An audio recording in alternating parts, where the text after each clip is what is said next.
What's up and welcome to my guitar channel. Today I'm going to stack up the Timeline versus the Quad Cortex. They are two entirely different products, but I'm getting rid of the stuff that I don't use, which admittedly, I don't use the Timeline. I always find like if I'm ever going live, I just want the setup to be as simple as possible. And having 10 pedals is really annoying. So I just kind of go with my amp head until I got my Quad Cortex, which is sitting over there. Once I got my Quad Cortex, it was very easy to only bring that. Now I did a review of the Strymon Flint, which can be watched up here somewhere. I suspect that the results of this video are going to be exactly the same, where the Strymon is a high quality product that is designed to do one thing, whereas the Quad Cortex is a high quality product that's designed to do everything.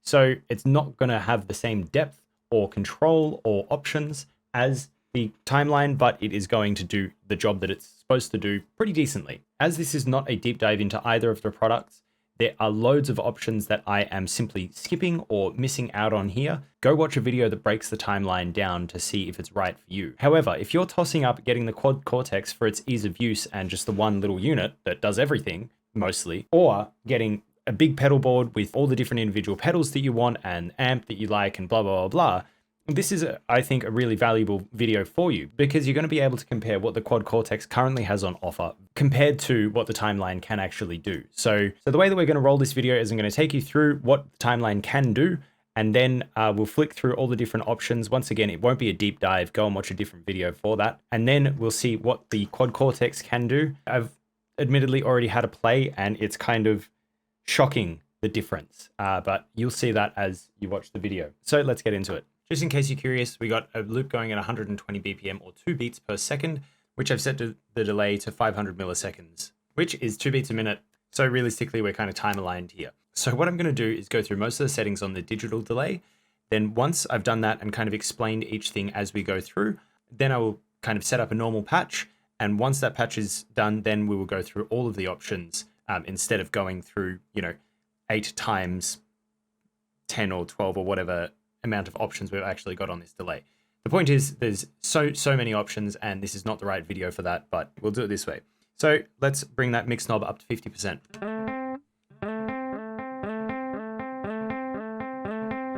So straight away you can actually hear that it's already affecting the sound of the guitar. Next I'm going to play with the filter and show you that the filter kind of on its own, it's pretty subtle, but when compounded with the grit, it starts making some serious changes. To amplify what the filter is doing, I'm going to put it to the mix to max so that we can really hear the kind of most subtle effects instead of having another signal coming in and messing with us.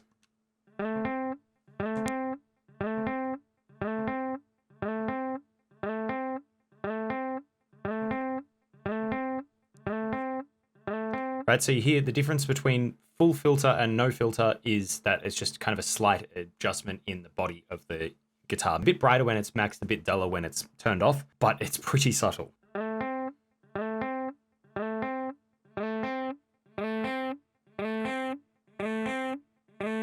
right, now we've got the grit. That's a really obvious effect. And now let's start playing with the filter while the grit's on.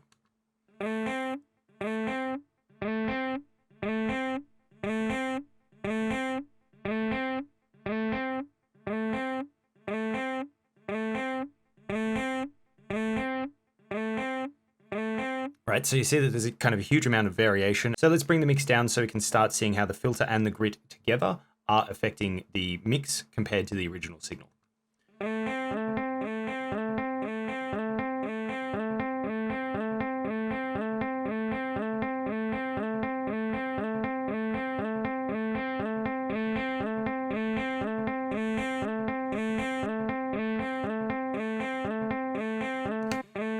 So this brings me to the first problem that I have with the Timeline is playing around with the filter and the grit does do a pretty significant difference in the volume. We can see by just moving the filter that the volume of the delay changes massively. Let's hear that again.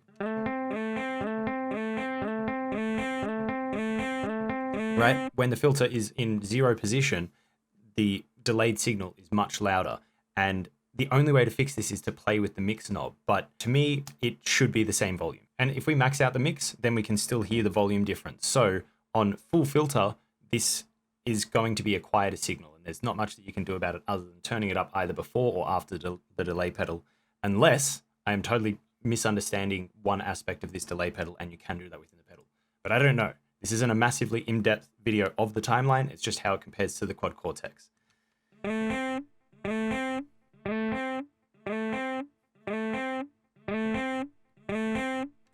right? It's like there's a few dB of difference there.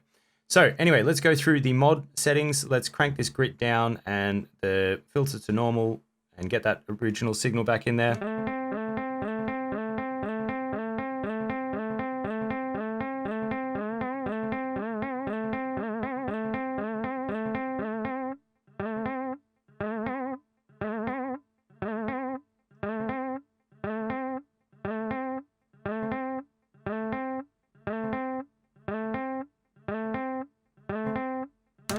All right, so that pretty much works as you'd expect a mod to work. It plays with the pitch and it does it in kind of varying degrees. You can kind of do whatever you want with that. It is a great feature.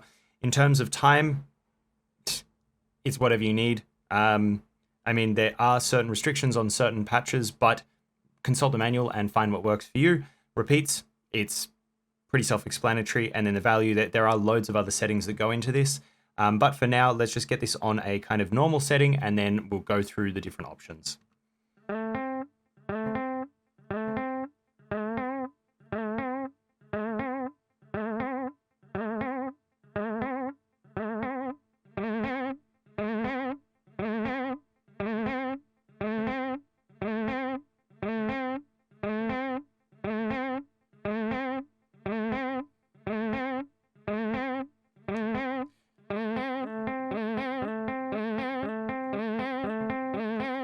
All right, so I haven't actually really chosen a normal setting for it. I've just kind of gone for something extreme because this is going to show us what the different modes do. If I keep it really subtle, then most of them are going to sound somewhat similar.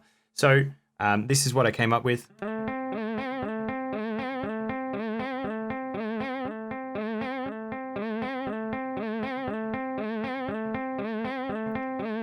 All right, and then let's just go through. First one is digital, of course, that's what we've been on, which should be a one-to-one replication, like as in it should be a copied signal of the initial delay. And then we start getting into things that affect the delay on the way in.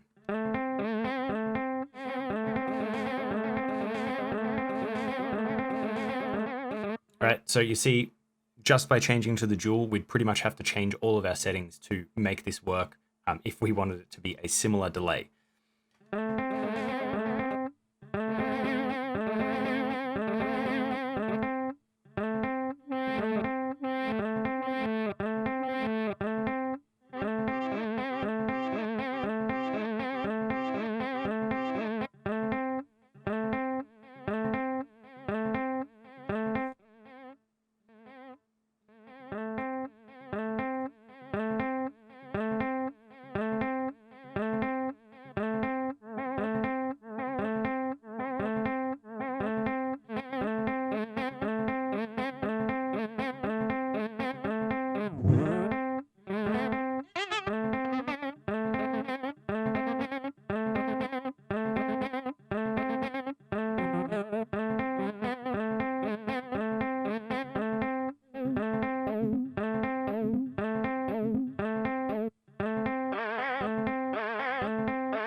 Right, so you see there's loads and loads and loads and loads of different things that you can do with this pedal, and as a delay, it is very, very comprehensive.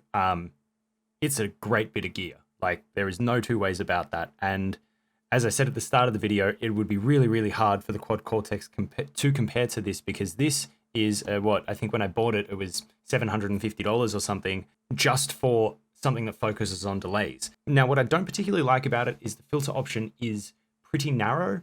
So instead of being able to filter it both ways, as in instead of being able to filter how much low end you want to cut out and high end you want to cut out, you only have an option that is kind of anything within this tonal range that they've decided, which is fine. Realistically, most of these things are about context, so you may want it to be at 50 hertz that everything cuts off. But realistically, it's like if your guitar and the delay can be heard in the mix, it doesn't matter what the frequency cutoff is, so long as you can actually hear it. So let's move on to the Quad Cortex. So as we can see, there's loads of different options. The feedback is the same as the repeats. It just essentially means how many repeats happen. It's very straightforward.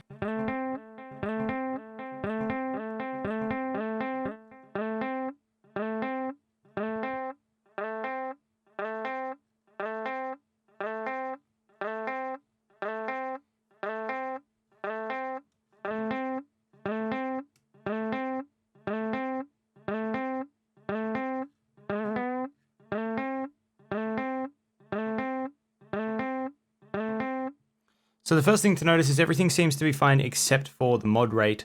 When we get to max out the mod rate, then it dies. It just turns off for some reason. Like, I'll show you what's going on. So I am going to contact Neural DSP about this because I think it's a feature that should not screw up the way that it is, and I feel like it's just a software error.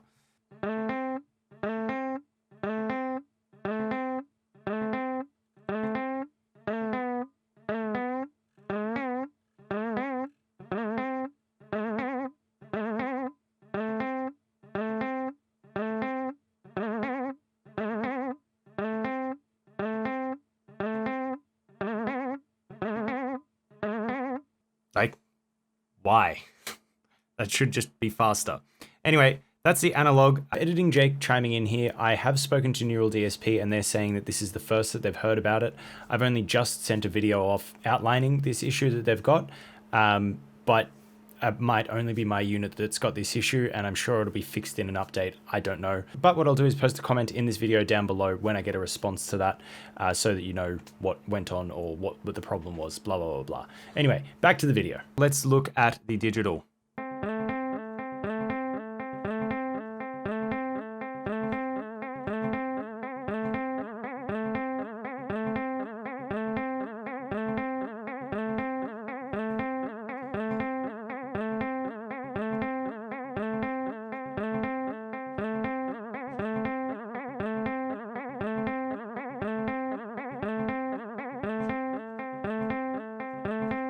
So on the digital delay, the mod rate seems to work as intended. This is a really straightforward delay. It functions as a delay.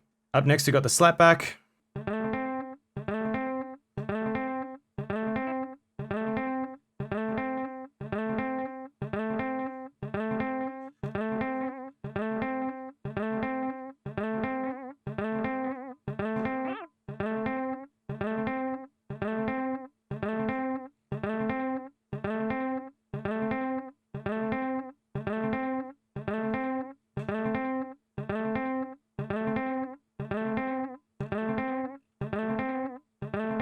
Okay, so the slapback, as we can see, pretty straightforward. I'd assume that it's exactly the digital delay, but with just a kind of lot shorter decay time, and seems to be it. Like, it doesn't seem to be significantly different from the digital delay in any other way, but a slapback is designed to kind of create a room sound, so like a very quick delay rather than something that's like kind of an obvious echo going on. Let's move on to the simple delay.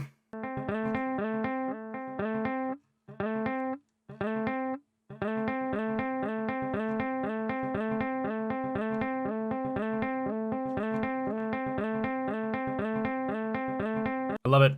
Simple delay, very, very simple to use. Can't really go wrong. Not many options, but that's kind of the point of a simple delay, is just something that does the job and you don't have to think about it. Finally, let's look at the tape delay.